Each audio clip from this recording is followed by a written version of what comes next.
What's up guys, and welcome back to another video. Today we're going to be reviewing this 2022 Kia K5, and as usual we're going to take a look at the engine, exterior and interior, and then we will do a sound check and finally launch the car to the speed limit.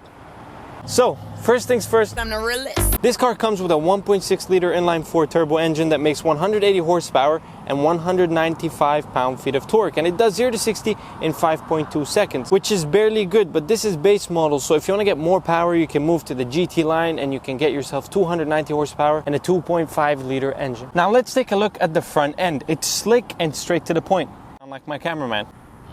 Beautiful daytime running LED headlights that extend all the way out to the fenders, some deflectors down here, and then you get some vents over here that are surprisingly functional. Now they don't obviously go anywhere near the engine, but they do come out of the other side to improve aerodynamics. And moving on to the grille, now a lot of people do tend to have mixed emotions about it. Like for example, the cameraman just said that the grille of this car is very ugly. I like the grille of this car. It does look very plasticky, which I mean makes sense. Most cars come with plastic grilles, but some look cheaper than others. And in this car's case, it does look a little cheap. However, you do get some holes for airflow up here and down here in the bumper as well. Now moving on to the side of the car. The car does look great, and it seems like nowadays a lot of cars are starting to adopt this coupe look, and it is a good look. But one thing that makes me want to cry is those 16 inches of misery. Now, I mean... And one last thing about the side of the car is you get this chrome piece that extends all the way to the back, and it's good if you are my dad who likes chrome for whatever reason. Now coming around the back, you kind of get this look of an old Dodge Charger. Obviously this one is a little more modern and I like it. It looks nice. I love how you just get this one piece of a taillight. I'm sure it has a name, but the guy who thinks he does good car reviews doesn't have a clue. Okay. I got COVID. And down here you get yourself a nice, somewhat aggressive diffuser. It's the kind of diffuser that says, hi, I am a 1.6 liter turbo engine with 180 horsepower diffuser. And then you have this matte chrome piece that does look nice. And down here you have your exhaust pipes that produce this sound.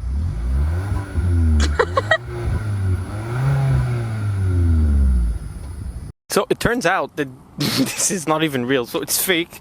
And I was about to tell you guys that it's real, but it's not real. So this is fake. The exhaust pipes all the way down there. And so there's only one exhaust pipe that comes out of here, but these are fake. There is no opening in there. Now real quick, let's go over trunk space. You have two ways to open your... You have three ways to open your trunk. You can either open it from inside the car, and then you have a button here, or you can use your key. You just hold it and your trunk will open. Now looking inside the trunk, you do get a very decent amount of space. I don't know how much it is in liters, but it's decent. You can fit a lot of things in here. You also get a spare tire, which is a luxury nowadays in cars. You know, everybody doesn't give spare tires and whatever. Now coming inside the back of the car, you have very decent headroom, and you also have very decent legroom. You get two USB ports, two door storages, and storage behind the driver and the passenger seat. You have an armrest here with two cup holders, and there are no AC vents. Now getting in the front of the car, it could seem a little overwhelming because there is a lot of stuff, which is a good thing. So let's start off with the basics. The first thing we're going to talk about is the infotainment system. It is very responsive and it's very nice. It's decently sized and it's giving me Mercedes vibes. So it's not something cheap, and it comes with Apple CarPlay. So for people with Android, you can just change your phone. You know, no one cares if your phone flips open or flips closed. It's not cool. But unfortunately, it does come with Android Auto, which I guess it is good news for Android users, but just change your phone overall. It's not good. And for the rest of your dashboard, you do get a digital speedometer, but the rest is cluster. And just to let you know, a full tank on this car is anywhere between $61 to $65. And then down here on the side, you do get these very interesting buttons. So obviously this will be in charge of fixing up your interior light. You can have it darker or you can have it lighter. And then you have your lane keep button over here, which will essentially keep you in your lane if you're struggling to do so on your own. And next to that, you have your traction control button.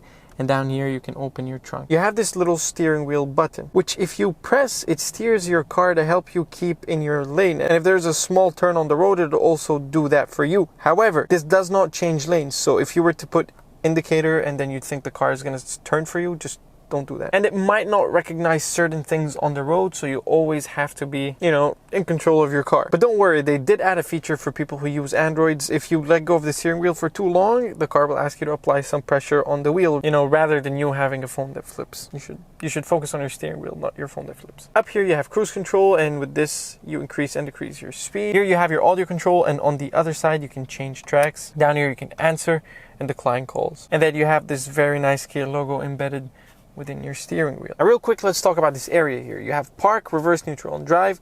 And if you go all the way into drive and push your gear selector to the left, you can manually shift. And under there you have auto hold, so you can keep your car in drive while you're at a traffic light, and then you would put this on and the car is not going to move.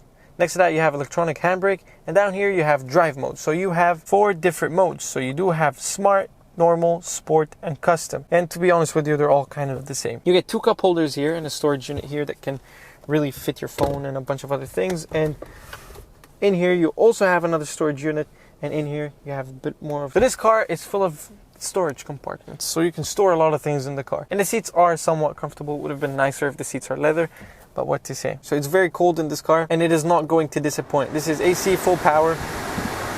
That's no joke. It's really powerful. Alright guys, so it is getting dark outside, so we want to launch the car real quick. I'm going to launch the car for you guys once in sport, because obviously, you know, it's all the same thing in the end of the day. So we're going to launch the car real quick in sport.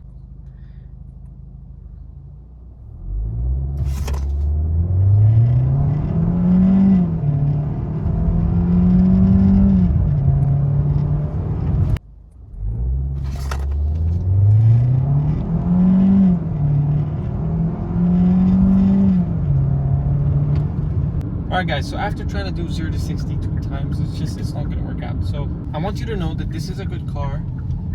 It's comfortable, it's got the things you need, it is affordable. So it's a matter of what you want, because in my opinion nowadays all the cars are really similar, from Kia to Hyundai to Hondas. Everything just kind of almost looks the same, and everything feels the same, and everything kind of drives the same. So at this point it's just personal preference. And yeah, that's it for today's video guys. I hope you enjoyed the video. Don't forget to like, comment, and subscribe if you're new to the channel, and I'll see you guys next video.